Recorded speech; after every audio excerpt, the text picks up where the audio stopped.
Hey, I'm Riley, and you're listening to the Trans Music Podcast, a show where we explore the art, work, lives, and politics of your favorite trans musicians.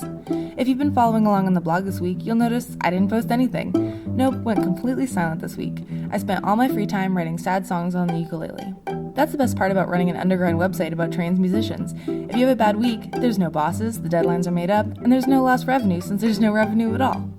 Speaking of failures, I wanted to say a huge congratulations to everyone who worked to keep Stone Mountain 2 from happening yesterday. If you didn't hear about it, the KKK was planning a massive rally in Atlanta, Georgia at an old Confederate monument yesterday, but they got too scared and chickened out once they found out the police wouldn't show up to protect them. Just another reminder that confronting problems in our community is more effective than ignoring them and hoping they'll go away.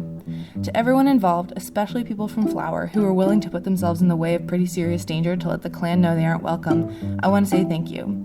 Anyway, we're not here to talk about beating up white supremacists or my amazing coping skills. We're here to talk about Asa Coaxum, a dancer and rapper who lives in Durham, North Carolina.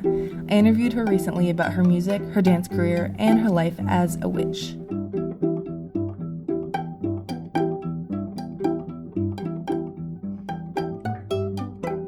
Hey, I'm Riley for transmusic.org and the Durham Beat, and today I'm here with Asa Coaxum, a local Durham dancer and artist. She just came out with her first EP, Transformations, which I really like. What genre would you call that? I pretty much just put it under alternative just for the fact of it's just all around. So, there's like some very like progressive hip hop tracks on there, like Ease Will 2, and then there's like some dance tracks like In the Rings. So like alternative just becomes just like I don't have a bubble yet for it. So I feel like we're just gonna put it in that category. Kind of like a little bit experimental. Yeah, because a lot of it's like dancey experimental. hip-hop. Yeah, and it's like it's not a lot of the sounds are just experimental sounds that, you know, I was just in the studio with the producer Maxville. And yeah, we were just like, he was like, what kind of sound do you want? And one day I was just like, yeah, I want like dark and jungle mermaid music. And then he was like, I got you. And then like, yeah, it was just like, you know. Like, where did most of those sounds come from? The sounds that were used in the beats? The beats, Maxville, who's a local producer, who's really bomb, actually. He did all the productions for it, from scratch. And it was just like a process of me being there and saying what kind of sound I wanted that day or how I was feeling that day. And then he would just like go at it. And it would take him maybe like 15, 30 minutes to make a beat. And then he would be like, how about this? And then I'll say either yay or nay. And then from there, you know, then I'll just like add some lyrics to it. And yeah, they're very like unique. Yeah. I think that they fit your sound really well. Like you can tell that they weren't like taken off some random beat website. Like, yeah, they're like very cool. Thank you. I would tell Max that. Max would appreciate that. Well, so this is your first real like musical project, but you've been an entertainer, a dancer for a long time, right? How'd you get into that? The music or the dancing? The dancing. I guess entertainment So, dancing started for me high school.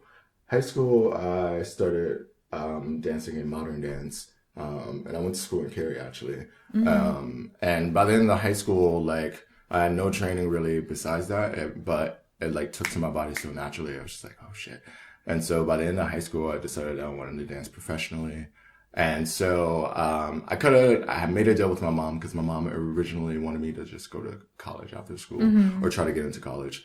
But she was like, hey, if you can find work within like the first, 2 months of school being out, then yeah, like go for it. But if not, then you're going to have to try to go to school. Luckily for me, I ended up finding, like, through my sister, a woman in Durham, actually.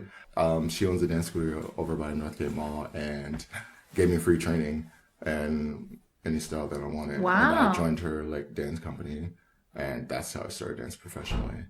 So you just, like, became friends with her, and then she was like... Yeah, like, my sister was working out at, like, a hair salon in Durham at the time, and she ultimately... the lady that came, Miss Penn at the time came in, and they had been talking about, Miss Penn. She used to be like an Alvin Ailey dancer, Oh, wow. So like, I guess my sister and her started talking, and then she was like, yeah, my sibling, they dance this, that, and the other. And then she was just like, well, give them my number. And then, yeah, from there she and I got into contact, and then I went to the studio. Oh my God. So that's like your family sticking up for you? My sister stuck out for me at that moment in time, and it was real. And Miss Penn, Miss Penn actually also teaches at the School of the Arts in Winston-Salem. So she was doing that, and then also had the studio. So that's how I started doing my first gigs, and I did one of the Durham Nutcrackers, and then I worked with Lynchburg Dance Theater in Virginia, which is a cool dance theater there. So it's mostly ballet? It's mostly modern, contemporary. When I was doing those stage shows like that, but then I also was trained in hip hop dance, but I always grew up just naturally being in hip hop culture, whatever, and I'm from New York, so I just grew up naturally freestyling and doing hip hop. So so I've been training hip hop, contemporary, ballet. I've done some Bollywood and capoeira. Some jazz too. Jazz was another one I was really into. Do you still take lessons or? I haven't taken a class or a workshop in a year or so, honestly. And there's actually some dope dance workshop that happens in this area. My dance mentor, my second dance mentor, Bernadine Fields. She teaches at Southern High School in Durham, but she also runs a dance workshop called NC Underground. And pretty much they get choreographers from different areas locally and from LA and stuff to come out and teach dance workshops to where dancers can come in and you pay maybe $15, $20, and you take about 3 classes from these choreographers, and you're getting training, professional training, which is it's really cool, because there's not a lot of places for adults to go to get training like that. So usually have to start really young and bingo, right? So the fact that she's has the space and created the space to do that has been awesome. So that's gonna be one of those workshops that I actually go to soon because I'm ready to get with me just doing shows of just backup dancing and doing my own music. I haven't made time to actually get back to my craft and grow as an artist. Yeah, just keep freshening up the skills because as a for a dancer, there's always work that could be done. So okay, so this is, let me get this straight. You go to an arts high school. You're 18. You're like, Mom, I don't want to go to college. I want to be a dancer. She's like, all right, you have 2 months. You managed to find somebody from literally an Alvin Ailey dancer who's willing to give you free lessons, and then you just immediately just hop into it, and you've been doing it professionally ever since. That's a pretty amazing story. Yeah, it's in Durham, North Carolina. We're not in New York. We're in Durham, North Carolina right now. But for a while, I feel it's kind of hard actually, especially as far as there being enough jobs for everybody. Right. And you have finding gigs, consistent gigs. That's always a struggle. I feel for no matter where you are, it's just finding consistent gigs. But the dance scene here is pretty good. Once you get into the network of the dance scene here, then things start to flow, and then you meet people who, they do this or they do that, and they're like, oh, hey, you want to be part of this or that. So yeah.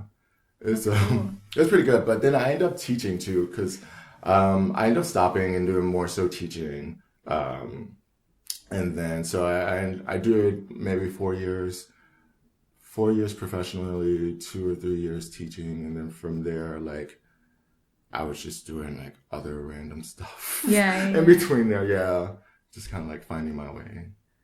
That's so cool. That's so cool. It just made me think of I'm a photographer. And I know that models here, there's way more models than there are jobs. There just really are. And I don't know if it's dancing has a little bit of a higher barrier of entry. Usually people have put more years into it. So they I guess get filtered out a little bit more. Yeah. But yeah, that's what I hear from models is there's a lot. It's always, I feel that's always the case because it's just I feel the arts in general is a it's an area to where when you're doing it professionally, everyone's going for the same jobs. There's not enough of the jobs. So it's like, it can be very cutthroat. And then it's also just can be very daunting too, because you're just like, okay, well, can I do this? Because I'm not booking and there's like only so many jobs. So, but that's tough. Yeah. But if you know but if you network, then that's also like a way in right there. I feel like a lot of dancers also nowadays, it's always been who you know, but even more so, it's like who you know. I feel like that's true everywhere, but... Yeah, definitely. So then were you able to kind of turn those dancing networks into music networks? Because you've been playing out a lot. I've noticed with Instagram and stuff. So that, wow, that kind of, the music stuff, going into the transitioning into that, all really started when I met Sense of Life, pretty much. So I'm part of a drag house in the area, or a performance arts house called the Asa Coaxum, who does a lot of stuff in the area. Vivica C. Cox being the mother of the house. And I remember there being one show that they were doing at the bar in Durham. And Zen happened to be at that show. And I remember her coming up to me and just being like, oh, I like your outfit. You're really cute. What do you do? I was just like, oh yeah, I'm a dancer. And she was like, oh shit. She was like, well, I'm an artist. And then we just started kind of kikiing and talking. And then she was like, well, I'm doing this music video, would you like to, join it and dance in it? And I didn't know who Zen was at the time, to be honest, because I was just like, oh, okay. Well, I was random person walking. Yeah, random person. I hadn't heard her music yet or anything like that. So I was just like, okay, cool. I'm down to collab. That's just because I'm that type of person. I like collabing with different people and, just making stuff. So she asked me and I was like, yeah. And then she asked me if I wanted a shot. And I was like, yeah. And so I'm thinking we're going to a bar to take a shot. And she pulls out Jello shots out of her pocket. And so from then, we became friends and I did that music video. And from me doing the music video onward, I started backup dancing with her and doing shows. And from there, I ended up meeting her friend and producer, Maxville. Okay. And that's pretty much how I got into it, because Max was like, yeah, Asas seems cool. Do they do anything? Do they do music stuff or anything? Because I think they saw me joking around, doing some little raps on Instagram, being cute, and then we ended up getting together. And that's how it all started.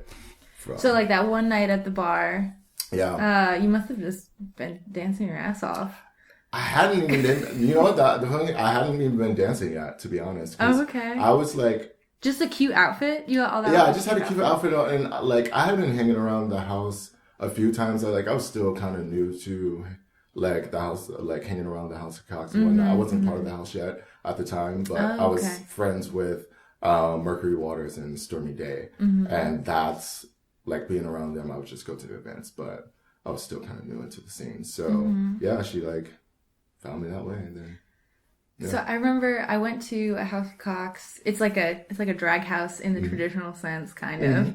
Oh, and Vivica had said that you were the first person in the house who didn't have to be a money person first. Oh yeah, yeah. I'm the only person I didn't do pit crew really. I didn't have to go through that. I remember doing it at one point, but I wasn't ever really a pit crew person. So if y'all haven't seen a House of Cox Drag Show, they have beautiful boys, mostly boys. I don't know if they're all boys. Walk around in just their underwear around the crowd with big jugs for tips, and I think it's very effective. But at the beginning of each show, Vivica has to be like, "All right, y'all, let's talk about consent." Yep. Do not touch these boys anywhere. Absolutely. Just give them don't money touch anyone anywhere, and leave. Yeah. But you don't have to do that. You're just part of the family. It kind of sounds like. Yeah, it was weird because it was I'd been friends with Mercury Waters, and that was the first person I ever met, part of the house, and then I was hanging around with Mercury, and then finally later into our relationship, Mercury introduced me to Stormy, and I'm like, oh, you should come to one of the shows sometime. And around this time too, I was also had just realized I was trans, so I was just coming out, and I was really going through a lot, and I like lost a grandpa. It was just a lot. So they had like took me in as like family, and so I would be at the shows, and I'd be like to a side, and people were like, "Are you a part of the house?" I'm like, "No, like I just know them. These are like my family." And so from then time on, as we're hanging out with them, I was like, "Yeah, like I really like being around these people," and they were accepting me, and I was like, "Oh, how do I be a part of the house?" And then they're like, "Well, you gotta like kind of like work to get in the house." So I ended up doing like the drag shows, and that's ultimately how I got into the houses. I did my first amateur drag show. I came in second place, and then I did it again, and then I won first place. And then after that, like a month or so afterwards, I was asked into the house, and they were just like, "Yeah, we wanted to hold out and see what was going on." But yeah, that's awesome. That's really cool. How do you feel about like? I mean, drag is like, it's such like a deep tradition. How do you feel about like your place within that sort of history? I like it. I like it, especially being a trans non-binary person in drag, because there's so much transphobia within the drag community from cis drag queens who feel like, oh, you have to be this to do drag, and drag is only for this certain type of person, and all this other bullshit that's just like really transphobic. And I'm just like, yeah, that's some bullshit. So being a part of a house who has diversity within it, people who are cis and people who are trans and non-binary and whatnot, I think that's really important to see. Especially being a Black trans person in the house. You know, it's just like all these different layers that I find really important at this moment in time to be a part of a drag house. Even though I'm not necessarily a drag performer, I'm still experimenting within the house. Like I'm kind of like the wild card because I do dance, and because I'm still new to drag and doing drag makeup and all that. So, you know. So you're kind of figuring it out, figuring it out, there. But it's home. And I definitely feel welcome, and there's definitely solidarity there to where I feel safe, which is important to me nowadays too. Yeah. So let's talk about the witch thing, if you don't mind. Oh yeah, absolutely. So right now we are in Asa's apartment that they share with their boyfriend. You might have heard the boyfriend walking around earlier, and I think peeing. I love it. And like there's altars, and there's black candles, and there's crystals and plants, and a lot of plants. There's a plant in the shower. So and then I just noticed that in your music, like you have your song Hex Game, which is so catchy. I had it stuck in my head for 5 or 6 days. Thank you. And then you also just got featured on a song called Santeria. So like, can you just talk a little bit more about like your relationship with like witch culture and how you feel about it? Yeah, I've been into witchcraft for like since really young, but I grew up in a really super Christian household, and like that was definitely like a non-existent thing. Like I wasn't even allowed to read Harry Potter back in the day. My mom like threatened to burn the books. But it wasn't until like after high school and I ended up really just being like, okay, I'm gonna do what I want. So considering I was into it, I just did my own kind of like research into witchcraft and you know, pagan spirituality, all that sort of things. Wicca was like one of those things like when I was in high school everyone was interested in. It's like, oh yeah, like if you were into witchcraft, the majority of the time people are like, oh, I'm Wiccan. So I knew the Wiccan kids. Yeah, you know, the Wiccan kids. So, you know, I was like, you know, into Wicca for a little bit, and I ended up meeting this woman who identified as a fat hag. She was from San Francisco, like 50-year-old woman who grew up Catholic and then became a witch later.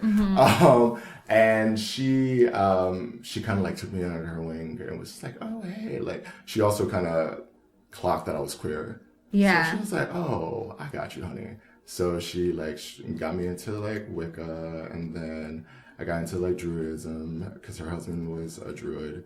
And then from there, like doing it, I was just like, these things are like, around this time I became more like sort of like conscious, also just about colonialism and things like that. So I was like, these things are just hella white for me. And I felt like, I was just like, I don't feel like I can do things with this, but it doesn't feel homey. So I started looking into like African spirituality a little bit. And ultimately I ended up running into this guy, or ended up talking to this guy who was a makeup artist, a white guy actually too. And he was into voodoo.